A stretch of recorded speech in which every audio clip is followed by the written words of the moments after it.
Olá pessoal da internet, graça e paz, que alegria poder saber que você está acessando mais uma vez o meu vídeo. Muito obrigado por isso, bem-vindo ao canal, você que é novato por aqui. Eu peço que você faça a sua inscrição, que Deus possa abençoar você, independente de onde quer que você esteja me acompanhando. Para quem está vendo o vídeo atualizado, eu estou gravando em sequência, nós estamos em um período aí de isolamento social e, enfim, algumas readaptações que nós estamos precisando fazer, né, em relação a essa questão do coronavírus. Como eu estou gravando em sequência, eu espero que nas próximas exibições aí que faremos, né, nas postagens dos vídeos, essa questão já esteja terminada e que nós venhamos aí dar prosseguimento na nossa vida normal como antes. Assunto da lição de escola bíblica dominical, nós estamos aqui e vamos continuar pontuando algumas coisas interessantes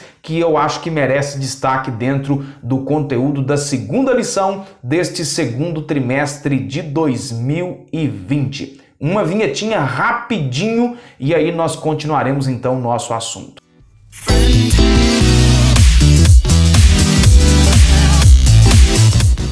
Lição de número 2, ministrada nesse próximo domingo, dia 12 de abril de 2020, a sublimidade das bênçãos espirituais em Cristo é o tema então da nossa lição que nós estaremos abordando. Texto áureo da lição, Efésios capítulo 1 e o versículo de número 3. Vamos conferir o que as Sagradas Escrituras têm a nos dizer. Bendito o Deus e Pai de nosso Senhor Jesus Cristo, o qual nos abençoou com todas as bênçãos espirituais nos lugares celestiais em Cristo Jesus. Eu espero que essa lição seja uma lição extraordinária, onde nós estaremos abordando esse assunto aqui. Ao percebermos então que Deus planejou de antemão nos conceder as bênçãos espirituais, isso é motivo, assim como o apóstolo Paulo fez na carta, incentivando aos irmãos, e é também motivo para cada um de nós adorarmos a Deus, rendermos a Ele louvor, gratidão do nosso coração por aquilo que Ele fez por nós ao nos resgatar do abismo tão terrível que nós estávamos aprofundados nele, abismo chamado pecado.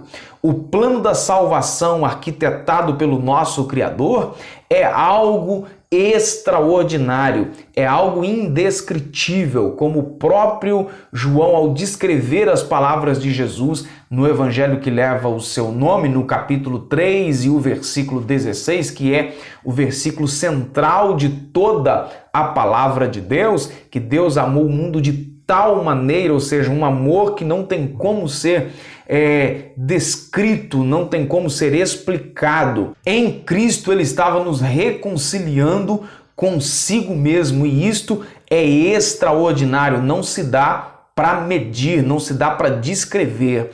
A Bíblia diz que desde a antiguidade Deus executou um plano de restauração e reconciliação com a humanidade que estava caída, presa em correntes espirituais. É por isso que Paulo nos convida a louvar e glorificar a Deus por sua bondade e misericórdia para com todos nós, os pecadores. Em uma outra carta, agora na carta aos Romanos, Paulo diz que nós recebemos o amor de Deus quando nós ainda éramos pecadores, inimigos de Deus. E Paulo diz que Deus prova o seu amor para conosco pelo fato de que Cristo morreu por nós, sendo nós pecadores.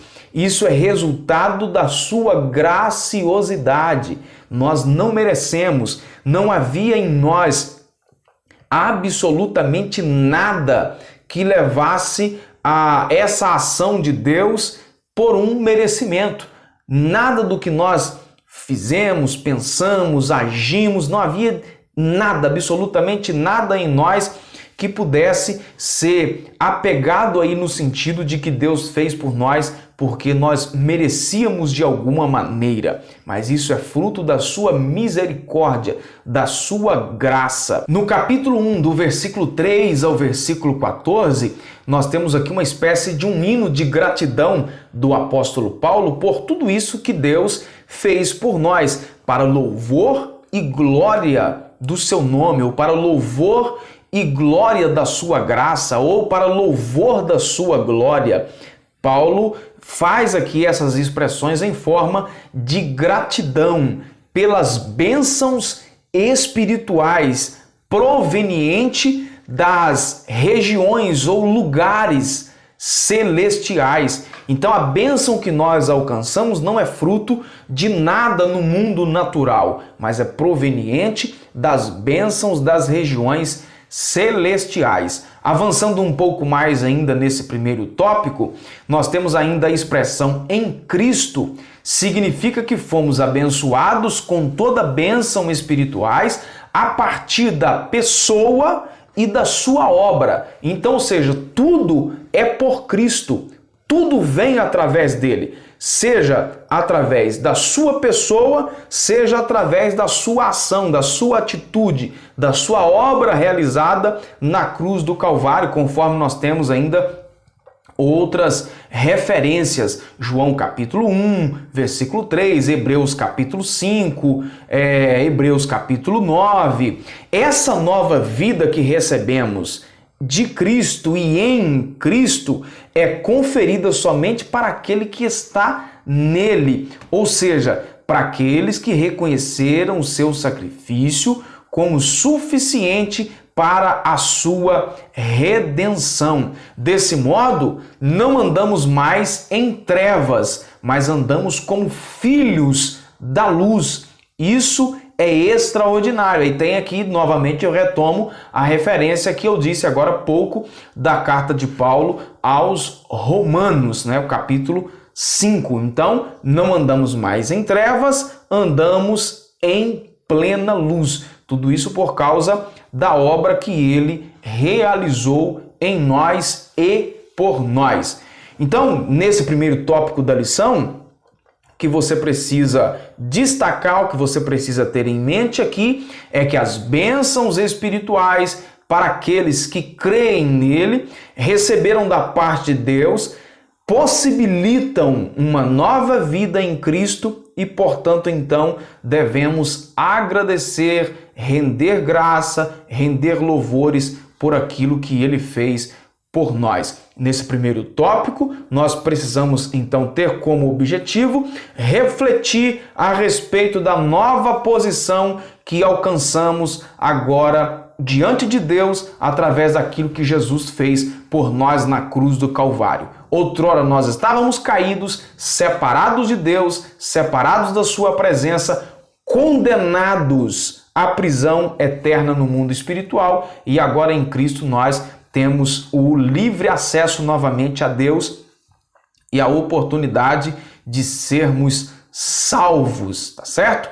Para o segundo tópico da lição, uma vida cristocêntrica, uma vida onde Cristo está no centro, embora o pecado tenha entrado no mundo como não é novidade para ninguém, a Bíblia deixa claro que Deus projetou em Cristo a remissão dos pecadores e a restauração de todas as coisas. Vamos entender isso melhor nessa porção do texto do capítulo 1 da carta de Paulo aos Efésios. A frase "descobrindo-nos o mistério da sua vontade" sinaliza então a revelação da vontade que estava oculta aos santos de Deus, ou seja, Deus havia planejado isso mesmo antes da criação do homem, mesmo antes da criação do mundo. Deus sabia por antecipação que o homem pecaria, Deus não foi apanhado de surpresa nisso. Não é que Deus é que planejou a queda do homem, não, senhor. Deus sabia que pela livre e espontânea vontade do homem, o homem pecaria. Com isso, então, Deus planejou, consequentemente, o plano de redenção desse homem, não é? Antes mesmo da criação de todo o universo.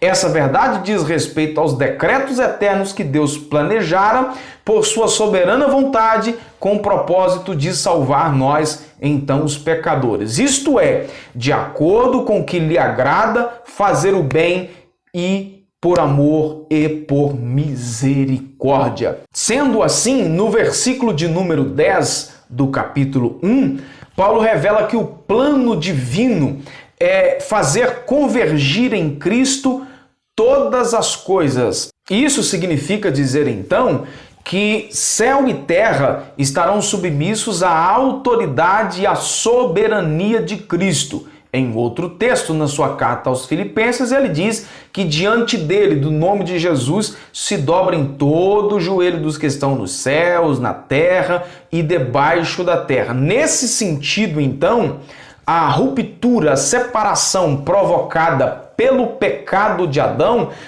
é restaurada completamente na pessoa bendita de Jesus. No entanto, nós precisamos tomar cuidado aqui com a ideia universalista de que todos serão salvos. Isto não é verdade. A Bíblia deixa claro que muita gente será condenada. Muita gente não será participante do plano de salvação, isto é, muita gente não vai aceitar o plano de salvação e vai ficar de fora. A ideia, enfim, é de que todas as coisas serão restauradas em Deus como Cristo planejou, mas não é de que todo mundo vai ser salvo. O apóstolo enfatiza que as bênçãos são destinadas a todos, quer judeus, quer gentios, indicando que ambos os povos serão co-herdeiros de Cristo ou herdeiros da promessa de salvação. Mas isto aqui passa pela via do reconhecimento e da aceitação suficiente do sacrifício de Jesus para nos redimir. É somente para quem tem essa convicção, para quem aceita o plano de salvação, o plano de redenção. Então, o que precisa ficar claro para a gente aqui, nesse segundo tópico desta lição, é que os decretos eternos planejados por Deus, executados por Cristo, incluem a salvação dos pecadores e a restauração de todas as coisas na pessoa bendita de Jesus Cristo. Partindo para nós fecharmos aqui o último tópico da lição, pontuando o que eu acho de importante na lição, aquele que ouve a palavra de Deus, ou seja, o Evangelho de Jesus, e que por meio da sua fé se rende a Cristo, recebe o selo do Espírito Santo no momento da conversão. Eu passei um tempo da minha vida, principalmente na minha época, né, de jovens, e ainda tem gente que pensa assim. Eu ouvi muito isso há algum tempo atrás, talvez pelo meio que eu estava inserido, pelas companhias que eu tinha naquela época, de que existe uma diferença entre aceitar Jesus, não é, como Salvador. Nesse momento nós recebemos o Espírito Santo. Tem depois o batismo com o Espírito Santo, não é? E ainda pregava-se um selo do Espírito Santo. Aí dizia que a pessoa recebia a Jesus como Salvador, ou seja, a pessoa era salva, a pessoa poderia ser batizada com o Espírito Santo, mas ela não estava selada com o Espírito Santo. Esse pensamento dava a ideia, aí quem tem esse pensamento, né, de que o selo do Espírito Santo seria uma espécie de uma variedade de línguas que a pessoa falava. Então, ou seja, a pessoa poderia ser batizada com o Espírito Santo pela ideia, não é, do batismo com o Espírito Santo ser apenas o falar em línguas, e aí a pessoa só seria selada com o Espírito Santo a partir do momento que ela falasse variedades de línguas, que ela poderia ser batizada, falar apenas uma língua, não ser selada porque ela não falava variedade de línguas. E é uma complicação que naquela época eu não compreendia direito e nessa época também eu continuo sem compreender essa ideia aí que eu acho, na verdade, um besterol teológico, se é que pode ser chamado de teologia esse pensamento aí, mas a verdade, você recebe o selo do Espírito Santo quando você aceita Jesus como Salvador. Porque o que é o selo? O selo nada mais é do que um sinal de propriedade, um sinal de posse. Então, quando nós aceitamos a Jesus como Salvador, nos tornamos propriedade dele. Então, nós fomos selados. Essa questão aí do batismo com o Espírito Santo, se é a única evidência é o falar em línguas, se existem outras, eu não vou entrar nesse mérito aqui, não é? Mas a questão é do selo aqui da lição. Quando você recebe a Jesus como Salvador, você passa a ser propriedade dele e você passa então a pertencer a ele, você é selado com o Espírito Santo, um selo de propriedade que não tem nada a ver com dons espirituais, com falar em línguas, falar mais de uma língua, ser usado nesse ou naquele tipo de dom. A pessoa pode não falar em línguas e ela ser selada com o Espírito Santo, porque o selo aqui tem a ver com salvação e não com dons espirituais, tá certo? É bem verdade que muita gente que é usada nos dons espirituais que não serão salvas. Jesus diz que muita gente vai chegar diante dele naquele dia dizendo que em teu nome eu fiz isso, aquilo, profetizei, expulsei demônios, fiz maravilhas, e aí será lançada no lago de sofrimento que arde em chamas eternamente. Que ele tenha misericórdia da nossa vida. Tudo isso significa que aquele que tem o selo do Espírito Santo tem a salvação garantida, ou seja, aqui não no sentido de uma salvação contínua, uma vez salvo para sempre, e eu particularmente também não sou adepto dessa linha teológica, ou seja, a salvação garantida no sentido aí daqueles que permanecerem fiéis aos propósitos de Cristo diariamente.